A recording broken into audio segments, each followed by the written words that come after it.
Hello everyone! Hello mga ka-Fredsters! It's another day and it's another journey with your teacher, ka-Freddy, at your service. Magandang hapon, magandang umaga, magandang gabi sa inyong lahat mga ka-Fredsters saan mang dako kayo naroon.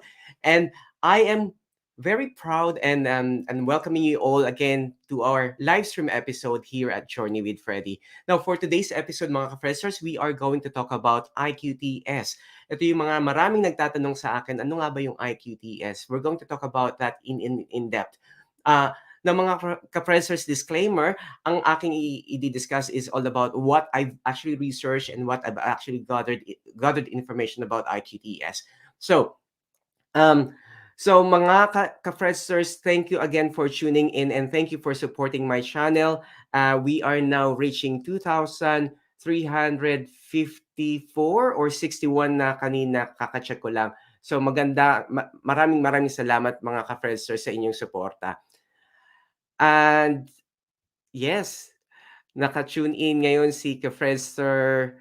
Hello, ka-Fredster Ju Avila Vlog. Maraming salamat for tuning in.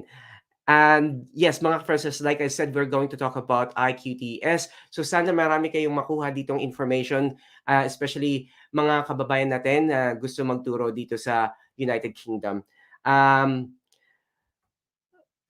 So like I said, we are going to talk about iQTS. What is iQTS? So iQTS stands for International Qualified Teacher Status. So this is a new legislation. It's actually part of the new legislation. If you're going to notice, mga ka-Fredsters, when I discuss about there are 9 new countries who are actually part of this new legislation where they can actually apply for QTS through TRA, and then from 9 naging 7 yung eligible countries kasi yung dalawa pumasok doon sa old processing ng application to gain QTS. Now, for this episode, mga ka-Fredsters, we're going to have an in-depth, ano nga ba yung iQTS? So, paano nga ba tayo makakakuha ng qualification?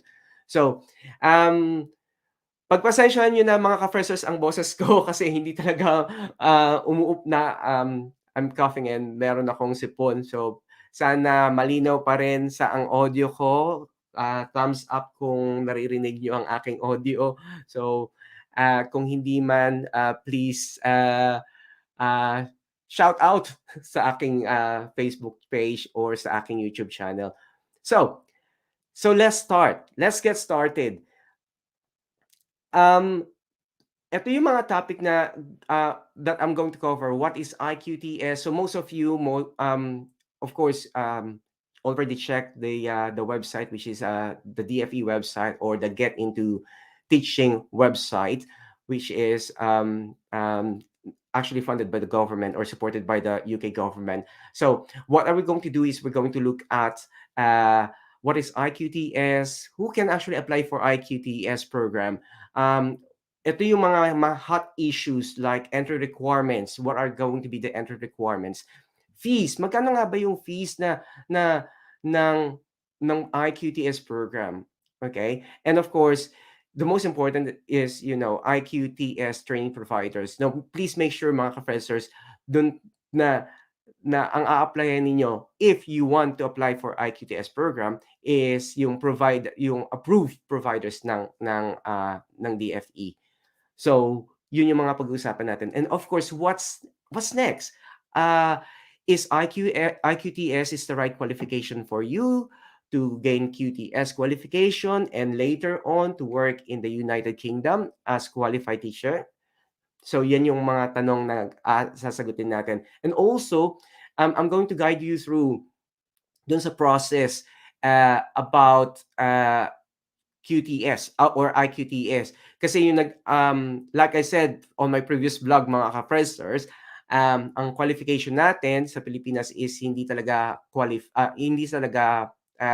the same equivalency ng UK qualification. So for example, ang bachelor's degree ko, when I had my bachelor's degree, it's not equivalent to UK bachelor's degree. So ang level natin is level 5, I think, or level 4, level 5, which is first year or second year in the university, UK university.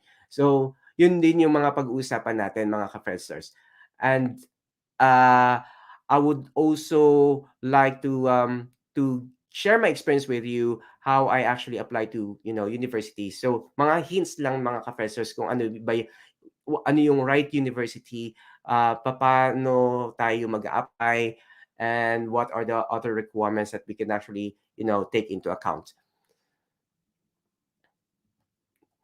So before that, mga professors, if you are new to my channel, please make sure to subscribe, like, and share the my Facebook channel.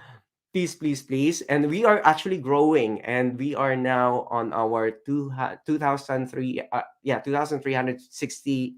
subscribers, mga professors. At maraming maraming maraming salamat sa inyong suporta.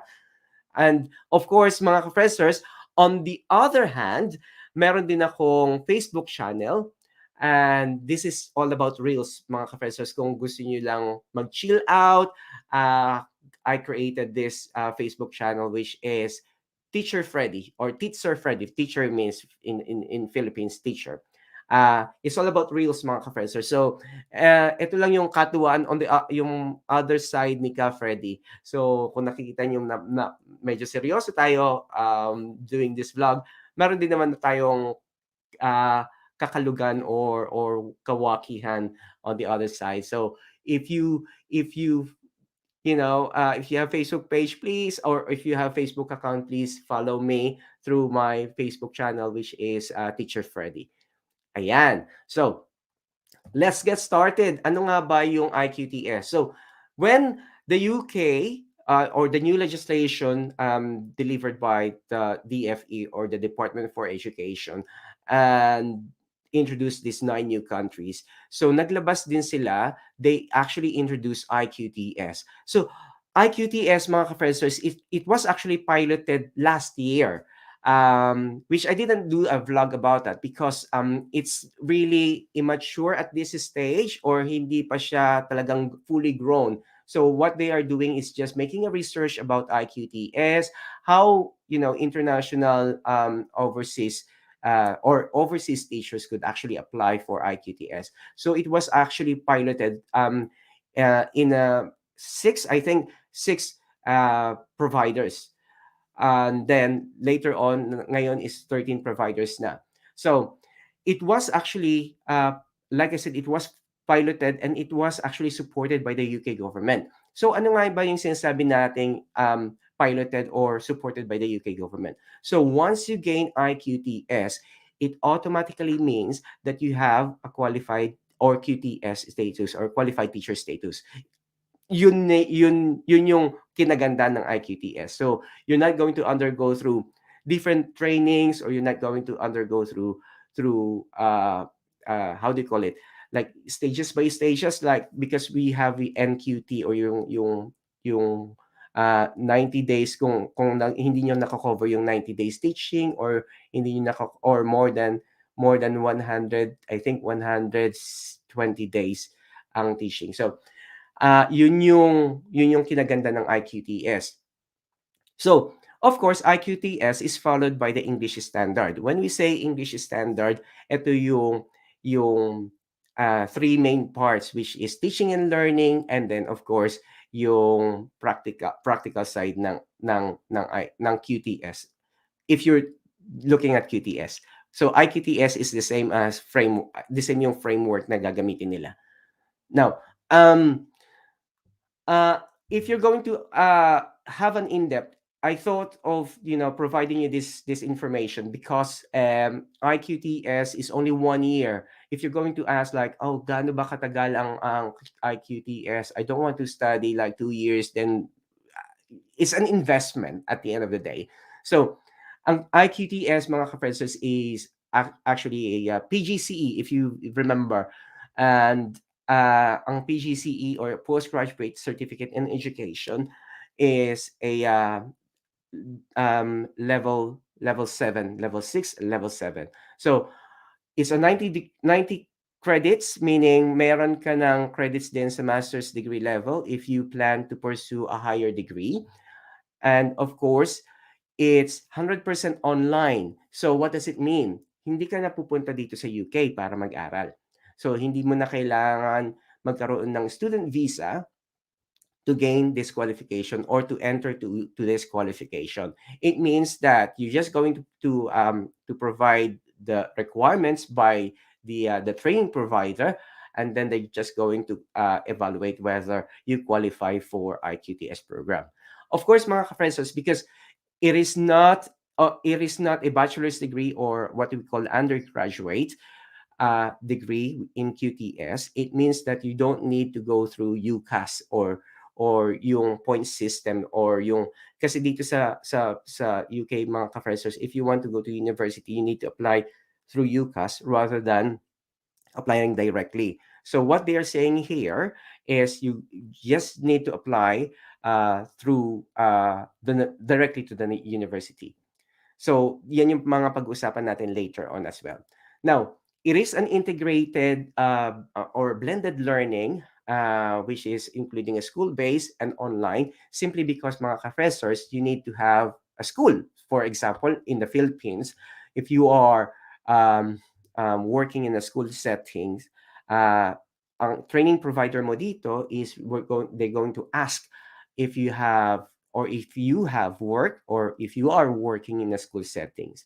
Kasi kailangan nilang makita na meron kang potential or you are really willing to learn and you're really willing to gain this teaching qualification and pursue your teaching job or your teaching career. So, yan yung mga sinasabi about QTS. Now, oh, right. Let me just interrupt. Maraming salamat, Roxanne, for tuning in. Ayan.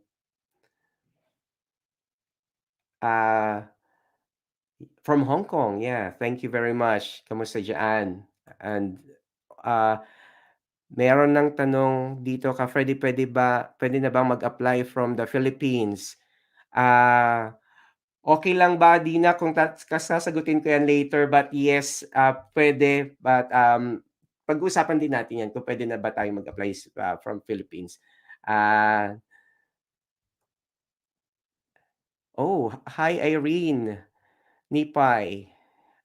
Hello from Thailand. Maraming salamat for tuning in. Yeah, just feeling, I mean, if you have any question, lagay nyo lang siya at sasagutin ko siya later on. So at the moment, I just want to give you a background of iQTS and ano ba yung potential na natin mga Pinoy to apply for iQTS. Okay?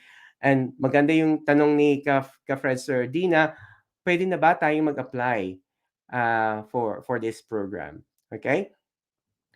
So I hope everything is actually clear at this stage. Now, who can actually apply for iQTS? So sabi nila, based on the government website, of course, based on the Get Into Teaching website, they are saying that because it's an online, UK citizen who are currently working abroad could actually apply for iQTS, and if they also want to develop their career. So that's one thing na they discuss in the government website. And of course, this is another area that the UK government want to actually expand and wants to welcome other cultures or other nations. That's why they opened this iQTS, is for non-UK citizen to actually begin their teaching journey and build their career into teaching, or if they are into teaching, they can actually use this as a pathway to gain QTS and to be a qualified teacher internationally. And also if you are wanting to migrate here in the United Kingdom, so you can actually use your qualification, your iQTS qualification. Now, sorry mga ka-friends. So, ang twist dito mga ka-Fredsters, because what I did is I checked all the universities, yung mga approved universities or training providers ng iQTS, and one of the university actually posted this. UK and non-UK teachers without QTS who wish to improve their employability in England. So it means that if you are here in the United Kingdom and if you want to apply uh, uh, into this iQTS route, what they are saying here, one of the university, i-reveal ko sa inyo kung ano yung university na yan later on, is is nagsasabi na pwede ka mag-apply kahit nandito ka sa UK. So, yun din yung maganda na na na na na possibilities to gain iQTS. Now, looking at the entry requirements, ito na yung pwede kong masagot dyan, ka-Fred Sardina, about your question. Looking at the entry requirements. And of course, one is a bachelor's degree, which is 2:2 or above, or equivalent to a UK bachelor's degree. So, like I said, mga ka-Friendsters, it's really sad that our bachelor's degree is not equivalent to a UK degree. So, paano tayo, makakapag-apply pa ba tayo for iQTS? And yan ang biggest question. But we're just going to look at the minimum requirements at this stage. And also, they're looking at, if you're going to teach maths, at least you have grade C or yung tinatawag na grade 4. Now, because in the UK education system, under the GCSE framework, they actually changed, I think 3 or 4 years ago, they actually changed yung grading system for GCSE. Before, letter siya. So, grade A, B, C. So, grade C is actually the borderline. Okay? So, grade A is actually the highest grade that you can actually get. Whereas grade 4 is yung equivalency ng grade C or yung borderline ng grade C. Now, if you plan to teach, in primary school, then of course you need to have a science qualification, okay, or GCSE in science. Now, what's going to be the grade is the same as mathematics or the same as math, which is grade C or grade 4. So, mapapansin yung mga ka-Fredsters, it changed actually the entry requirements. Previously, if you want to gain bachelor's with QTS, bachelor's degree with QTS, and if you want to teach in a secondary school, you need to have at least English, math, and English, math, and then if you want to teach in a primary sector, you need to have English, math, and science. So, nawala yung English dito. Bakit? Kasi isa siya sa requirement. Hindi siya requirement as GCSE, but it is a requirement as an, how can you actually express yourself into English system. So, ang other requirements, mga ka-Fredsters, is of course IELTS, which is 6.5 or higher. And also you need to have a clear DBS or criminal record. So it means na, kasi mga ka-Fredsters, ang ethos ng or I would say ethos ng DFE or the Department for Education is basically to have a to make sure that every children is actually safe. Right. Sorry. IELTS in academics. Right. Okay.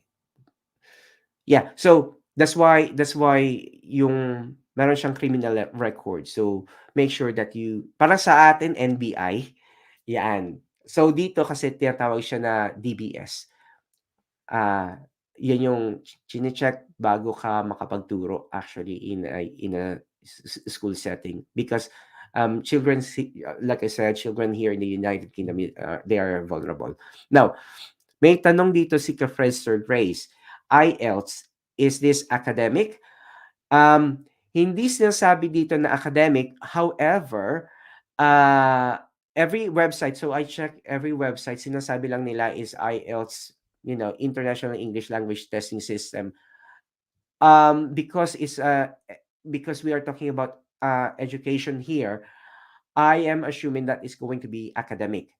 So I can actually get back to you, Professor Grace. but I've checked all the websites. They just provide you, which is a 6.5. They are just requiring you to have 6.5. They didn't even say academic. I can actually have a look later, and I can actually get back to you on that one. But for the time being, any website, I'm just going to check. Um, get into teaching as well. On the Get Into Teaching website, they just said, yeah, they only said about IELTS, not really into not really an academic. Okay, so better yet, I would suggest to contact the provider in this case. But hopefully, they could actually accept a general IELTS.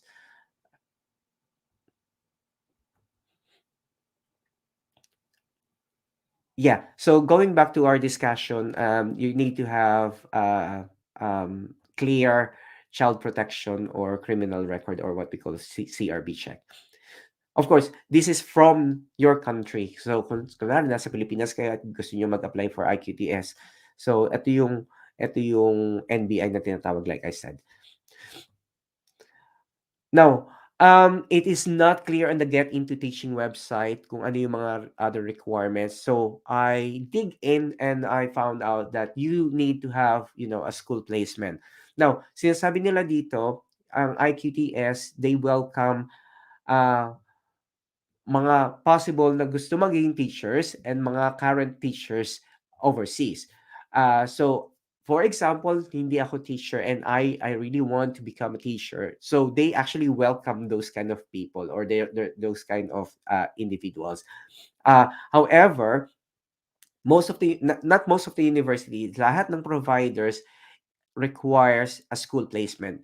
Kasi, like I said previously, is a blended learning. So, online siya at saka may school settings. Bakit? Kasi at the end of the framework, you need to have at least 120 days of, contact with the students. Okay, contact with your pupils. It means that you need to deliver, teaching uh, teaching and learning basically. So, yan yung other requirements. So, that is why sinasabi nila dito na you need to have at least a classroom experience. Now, how are you going to gain classroom experience kung hindi ka naman teacher? So, the thing is, I'd say, like I said before, why don't you do teaching assistant job? Or why don't you do, covering or mentoring? Or why don't you do a voluntary, you volunteer in a school setting. So yan yung makakapag-gain ka talaga ng classroom experience. You don't need to be a teacher to be qualified in iQTS program. So what I'm just saying here, if you really want to be a qualified teacher, at least you have, at least you have the passion, at least you have, something that you could demonstrate that you are willing to become a teacher. So that is why you can actually look at teaching assistant, cover teacher, or teaching support, or just volunteer, in a school setting. That should be actually okay. And of course, you need to have a mentor. This is what I've actually experienced when one of my colleagues did his DET, which is a post 16 teaching qualification.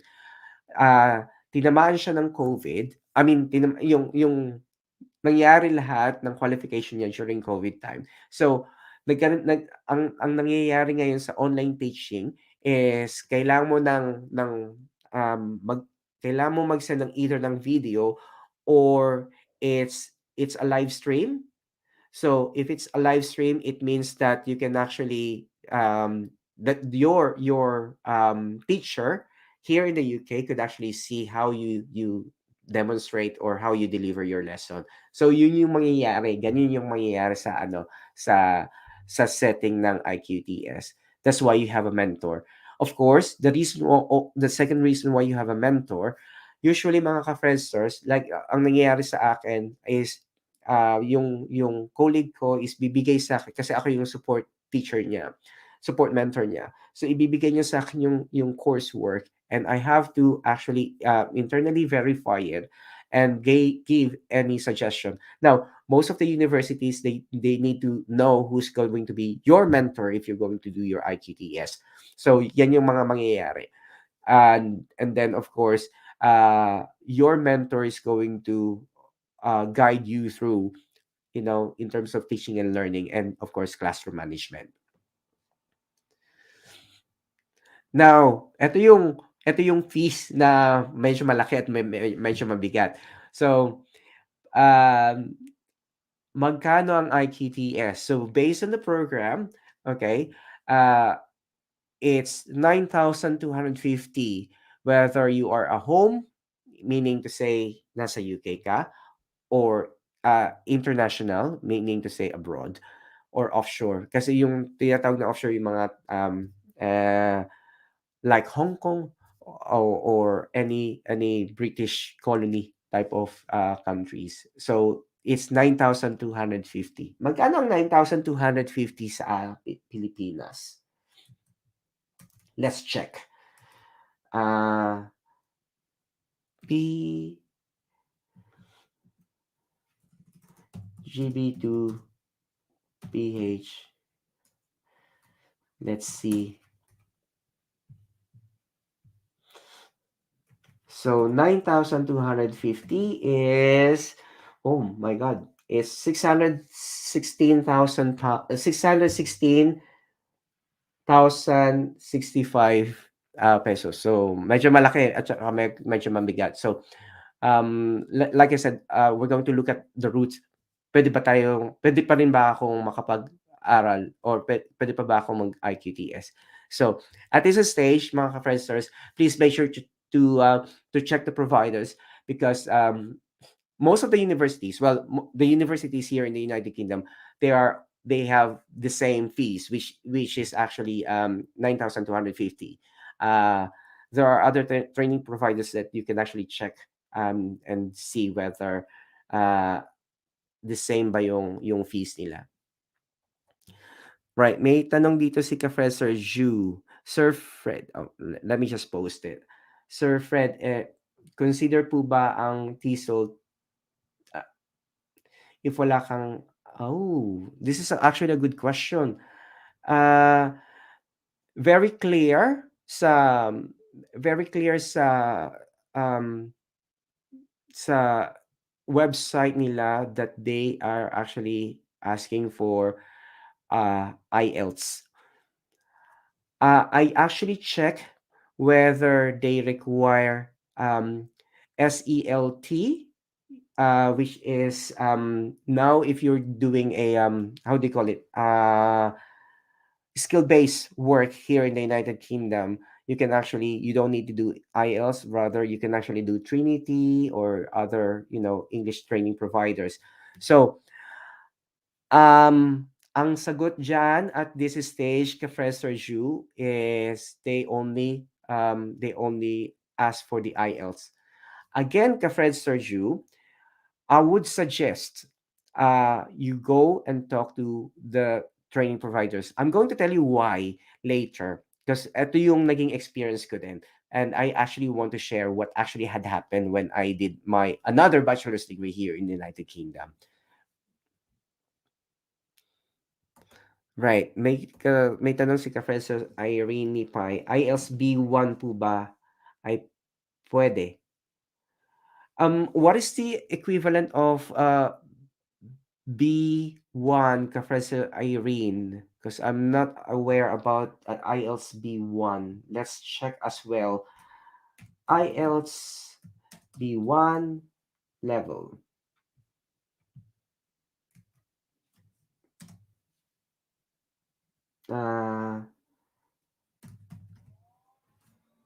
Level meaning.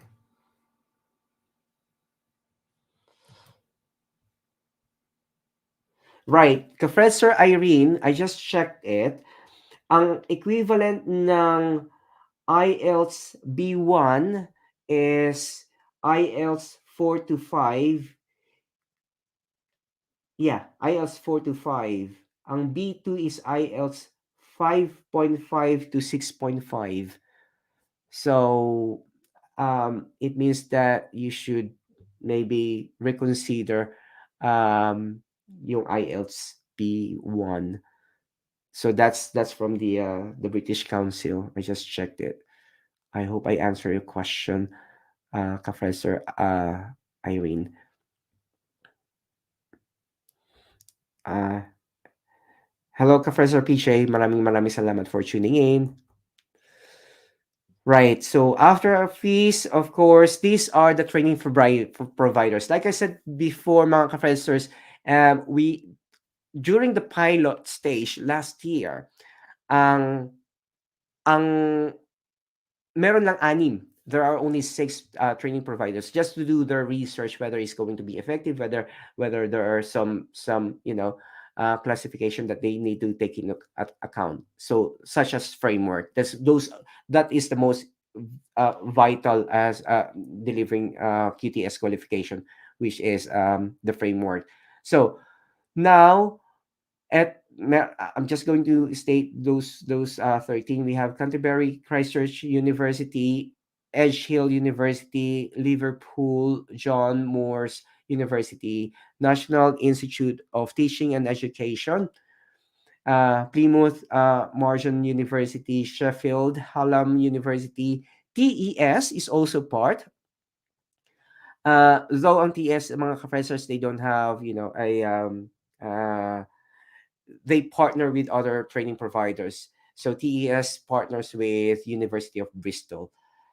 So you have University of Birmingham in Dubai, University of Buckingham, University of Derby. You have University of Portsmouth, University of Sunderland, University of Warwick, University of Wales of England. So those are the training providers, mga professors, for iQTS. Now, if you're going to Google it, this is something that I actually found out as well. If you Google it, iQTS application, or if you want to apply for iQTS, there are other providers, and just be aware that check it from the DFE website or from the government website, which is the .gov.uk, to check whether they are the approved training providers.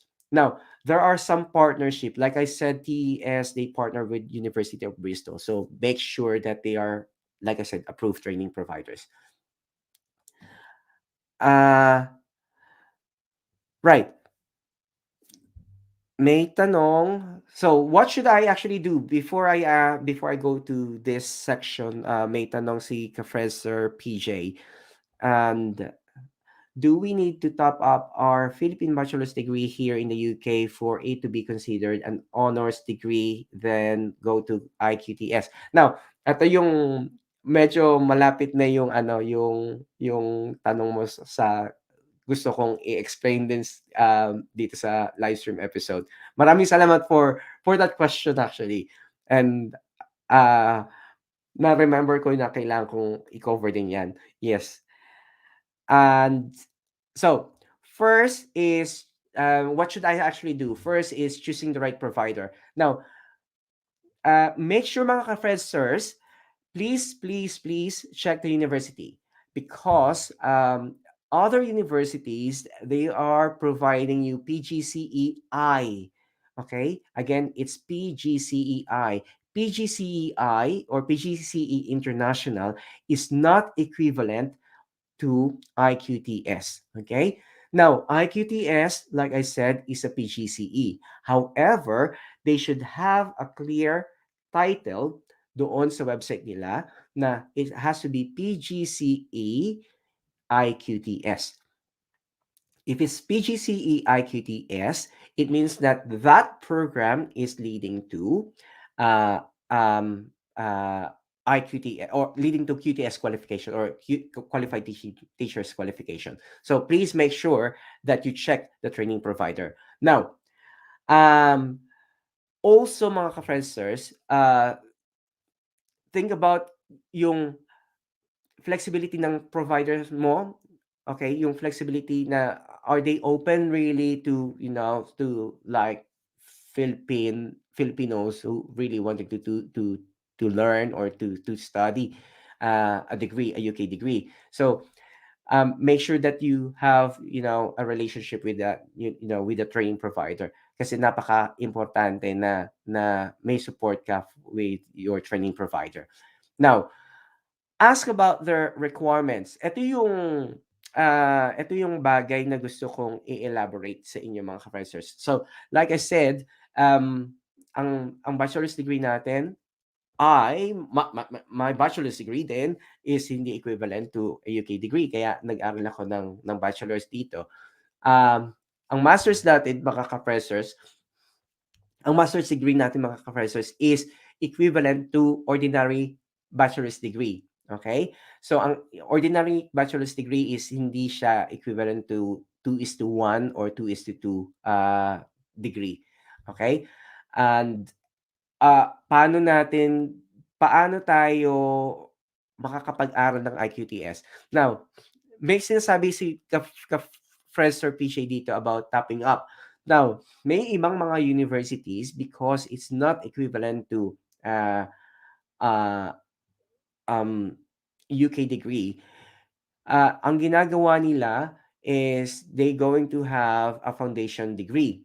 Okay? So, what does it mean? So, because you're really eager to complete an iQTS qualification or iQTS program, what they actually do is to put you to another degree or foundation degree, just because this is what we call a UCAS points. So, meron kasing point system dito na kailangan mong ma-achieve, kailangan mong magkaroon to make sure that you are basically ready for a higher degree or a master's degree. So what I suggest is you contact your training provider and see whether they could actually provide you a top up or provide you a foundation course first before going into iQTS. So maraming university na gumagawa niyan. A good example is University of Sunderland.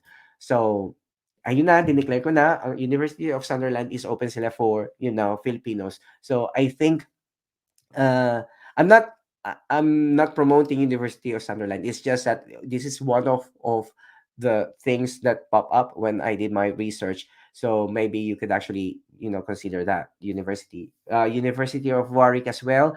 That's another, university based on the approved training providers that I actually check. And of course, uh, check make sure then, mga ka-Fredsters, or check ninyo yung GCSE equivalency. Now, there are universities, okay, may nagtanong sa akin last time sa IG ko about equivalency test. So, merong university, I think, if I'm not mistaken, is University of Sunderland as well, or University of Warwick.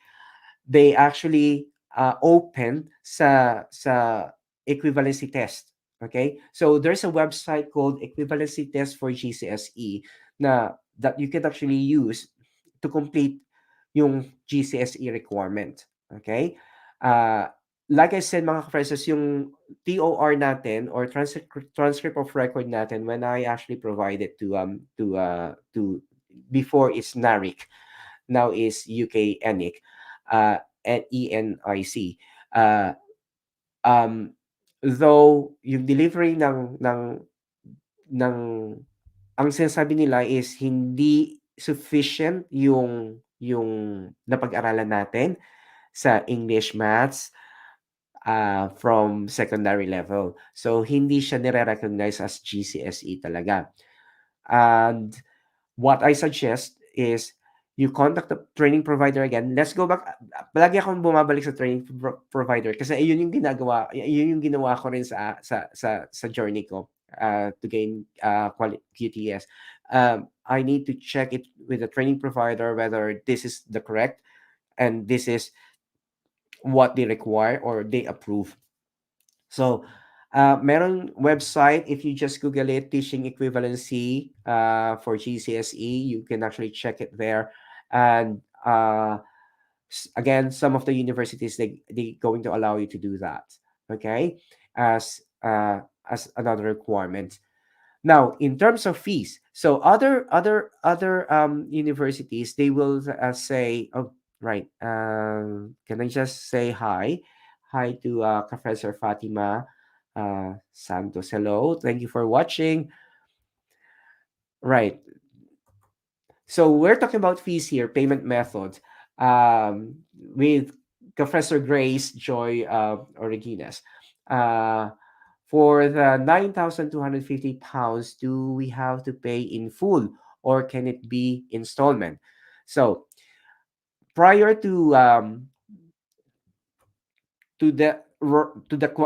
prior to start the qualification or prior to start the program, what they actually said is you need to pay £1,000 as a deposit. Okay, and then you need to pay the full amount. Now, this is again what I've experienced. Uh, yung nag-aral ako ng bachelor's dito, sobrang mahal kasi that time, uh, yung HSMP visa ko is parang international yung tingin nila sa akin. Kasi nga, hindi pa naman ako nagla-last for 3 years dito nung nag-aral ako ng bachelor's degree. So, doble yung pera na ininvest ko. So ang ginawa ko is to negotiate. So balik ako sa training provider. Since I'm being honest here, napakamahal. So I do say all the time that I really want to gain a teaching qualification, but I don't have that money. What should I actually do? Can I actually do it's installment? And the answer is yes. Okay, there are training providers here that they will say yes, that's fine. You know, they could actually really see your passion. That's why have a relationship with the training provider. Kung decided ka na ito yung training provider na gusto mong uh, to gain your teaching qualification, then have a good relationship with that provider or with that university. Okay? So, overall, mga ka-Fredsters, pwede ba tayong mag-apply? For me personally, I'm talking about personally. I'm not giving you false hope here, but this is what I've actually experienced. uh, though it's not equivalent to a UK degree, there are chances that you can actually still do iQTS, provided that you negotiate and you tell the university, can you give me any foundation training before I go into iQTS program? They will definitely say yes. Other university, of course, they are, sometimes they're going to say, no, we don't have, or we cannot do this. So again, go back to the university. We have here a question from Professor Zhu. Dito sa Dubai, Sir Fred, merong University of Birmingham. Yes, yes. That's what I actually is actually part of the approved university, Professor Zhu. So you can actually contact them directly if you are, well, nasa Dubai ka din naman. Contact them and say that you are interested. Surely they can actually support you. May tanong dito si ka-Fredster. Mga ka-Fredster, if you have any question, do let me know. And again, maraming salamat for tuning in, and I hope sa next vlog natin is hindi na ganito boses ko. Alright. Pag po hindi pa nakakakuha ng QTS pero 17 years ka nang nagtuturo ng maths, pwede ka bang maging math teacher sa UK? Right, okay. Merong tinatawag, okay, apart from iQTS, when I discuss different routes to gain QTS, merong siyang direct route. Okay? So what you're going to do is you need to provide your qualification sa TRA, and also ah, gagawa ka ng statement. Now, ang problema dun mga ka-Fredsters, this is what I also experienced. Ang bachelor's natin is hindi equivalent. So, nire-require pa rin nila na, um, nire-require nila wait, nire-require nila sorry mga ka-Fredsters, nire-require nila na, ah, na, ayun nawala tuloy ako. Sorry mga ka-Fredsters, nire-require pa rin nila ang bachelor's degree. So, though may 17 years of experience ka. Ang masasabi ko diyan is, kung nasa UK ka, Professor Irene, what you can also do is to apply directly to UK mainstream schools because they can allow you to teach for 4 years as a unqualified teacher. Okay, and then after that they can actually support you yung school. They can actually support you after 4 years. Kasi after 4 years kailangan mo talaga mag-aral and kailangan mo mag-gain ng QTS. Okay, so sana nasagot ko yan. uh, I can actually guide you through to another vlog where I discuss yung four roots. And also, if you want me to have a separate section, live stream episode about direct routes into to teaching, please shout out, let me know, then I could actually provide you those informations to make it clear. Now, the main reason mga professors that I'm doing this vlog is to give you information and not to give you false hope, but this is my journey. It happened to me, and I want to make sure that this could actually be I mean, if this is your passion, why don't you go for it? This is actually my ethos, and I hope na wag kayong mawalan ng pag-asa. Right. I hope Professor Irene nasagot ko yung tanong mo. If not, yeah, there is direct teaching route or direct qualification if you want to use that route. You also need to write, I think, previously, I need to check it again. Previously, you need to write like 5,000 words. Just to give you information that actually yung pagpunta ko dito sa UK back, oh, I think back 2005 or 2006, ang nangyari is yan yung gusto kong gawin, to not to go through investing money, but unfortunately I cannot really do that route, though I have that time I have 10 years or 15 years of teaching experience. Yeah. Gaano niyo po katagal kinuha yung GCSE or bachelor's degree ninyo sa UK? Right. So, yung pagdating ko dito sa UK, kasi nga unqualified teacher ako that time and hindi ako makakuha ng teaching qualification. So, nag-aral ako ng GCSE. Ang GCSE dito, mga ka-Fredsters, is 1 year. Okay, for both GCSE English or GCSE Maths. So, para siyang secondary education talaga. Kasi GCSE is a secondary education qualification or certification. So, 1 year siya 1 year siyang ang curriculum niya is for 1 year. And ang bachelor's degree ko naman, it took me 2 years to complete it. It took me 2 years to complete my bachelor's degree. Yes. So, during that time is unqualified teacher tayo. So, nagtatrabaho ko until Saturday. Yes. Right. May tanong dito si Professor Chu. Nagtanong ang kaibigan ko if okay lang ba kumuha ng QTS even not licensed teacher or Yes. Yes. Yeah. Like I said, hindi siya requirement. It's not a requirement for you to have PRC. Okay. The good thing is, whether you are a experienced teacher or whether gusto mo palang mag-start ng career into teaching, pwede. Pwede. Hindi in for as long as, like I said, meron kang classroom experience. At okay? Yun yung sinasabi ng buong university, ng lahat ng approved university, you should actually have a classroom experience at least. Okay? Uh, right. Do you have any more question, mga ka-Fredsters?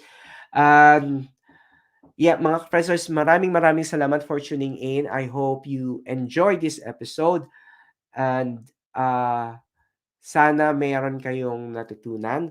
And if you have more topics that you want me to cover, do let me know. And good luck sa inyong journey. Maraming salamat for tuning in once again, mga ka-Fredsters. Uh, if you have any topics you want me to discuss, let me know, let me know. Gusto ko lang makipagkwentuhan sa inyo ng ganito. And once again, mga ka-Fredsters, please make sure to subscribe, like, and share, and hit the notification bell para updated kayo sa lahat ng mga journeys ko. And thank you for tuning in, mga ka-Fredsters. Sana magkita-kita tayo sa next live stream episode ko. And once again, mga ka-Fredsters, this is your ka-Freddy, your teacher at your journey. Maraming salamat, mga ka-Fredsters, and I hope na okay kayo dyan sa Pilipinas or saan man kayong dako ng mundo sa Dubai. Yeah, maraming salamat and God bless. Once again, see ya! Bye-bye. Maraming salamat.